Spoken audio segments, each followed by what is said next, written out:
औरंगजेब ने 400 मंदिरों को जमीन दान दी, उज्जैन का महाकालेश्वर मंदिर का निर्माण कराया, एक गुरुद्वारे का निर्माण कराया और बालाजी मंदिर का भी निर्माण कराया। ये औरंगजेब के द्वारा हुआ है।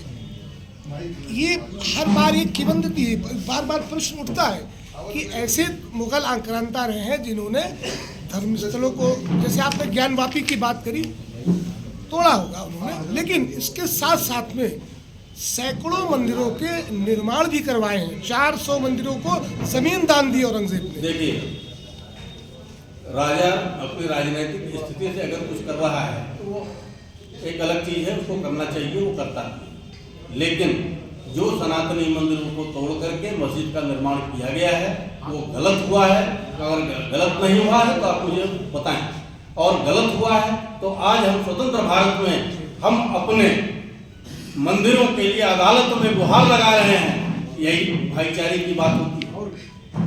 तो आप भाईचारे की बात करो, प्रेम से मिल करके बैठो, अदालत के बाहर बैठो। आप हमारे दुश्मन नहीं, मुझे मालूम है आपने धर्म परिवर्तन किया है, लेकिन आपके पूर्वज वही हैं जो हमारे पूर्वज हुआ करते थे। निश्चित रूप से इसलिए मैं ये चाहूंगा कि आप बैठ करके अदालत के बाहर बैठो। हम सहज तैयार हैं बैठ करके बात करने के लिए।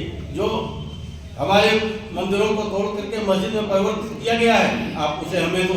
जैसे अभी हमारे मुख्यमंत्री जी ने कहा, हम तो 3 की बात कर रहे हैं, और ये सच है।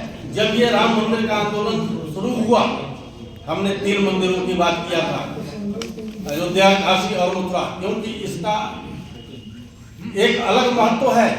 सनातन में इसका महत्व इतना ज्यादा है कि आदमी जिंदगी में सुदूर प्रांतों में रहने वाला चाहता है कि हम एक बार काशी पहुंच जाएं, एक बार मथुरा पहुंच जाएं, एक बार अयोध्या पहुंच जाएं।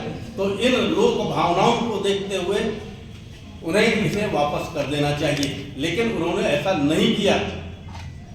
मथुरा काशी की बात आपने की, ये कारण एक बहुत बड़ा रहा है। देखिए, इतने वर्ष बीत गए, 550 साल के बाद राम मंदिर का निर्माण हुआ। सर्वोच्च न्यायालय के आदेश पर राष्ट्रीय स्वयंसेवक संघ और भारतीय जनता पार्टी के नेताओं की उन नीतियों के चलते इतना लंबा समय लगा। अब वो इसका क्रेडिट खुद ले रहे हैं, तो इसमें अतिशयोक्ति होनी चाहिए। क्यों? क्योंकि सर्वोच्च न्यायालय का और काशी मथुरा पर भी सर्वोच्च न्यायालय का ही निर्णय होगा। सर्वोच्च न्यायालय के आदेश से राम मंदिर तो हमें मिला, बिल्कुल, तो इसीलिए न्यायालय में ही हम जाकर के गुहार कर रहे हैं। और हकीकत तो ये है कि ये हमारा दुर्भाग्य है कि हम अपने भी आराध्य के लिए अदालत में जाकर के गुहार लगा रहे हैं। और अगर भाईचारे की बात को मानता है, जो भाईचारे की बात करता है, वो आकर के भाईचारे से हमें वापस क्यों नहीं कर देता है? हम शांति से बैठ जाए। सर, आपको रोकते हुए, इनका सवाल ये नहीं है, इनका सवाल ये है कि जब अदालत ने ये किया है तो ये सरकार अपना क्रेडिट क्यों ले रही है? और हिंदू राष्ट्र बनाना है, हिंदू राष्ट्र बनाने का नारा क्यों दे रही है? सनातन राष्ट्र बनाना है, इसका नारा देना चाहिए ना। इस पे आप ध्यान दीजिए। उन्होंने ये कहा हिंदू राष्ट्र बनाना है। हिंदू तो कोई है ही नहीं, सब सनातन है ना। तो फिर तो हिंदू राष्ट्र क्यों बनाना? सनातन राष्ट्र बनाना है ना। सभी सनातनी है, देश का एक एक नागरिक सनातनी है, लेकिन भारतीय जनता पार्टी और आरएसएस आज भी हिंदू राष्ट्र की बात करते हैं। भाई, जो हिंदू, आप उसका विरोध करिए।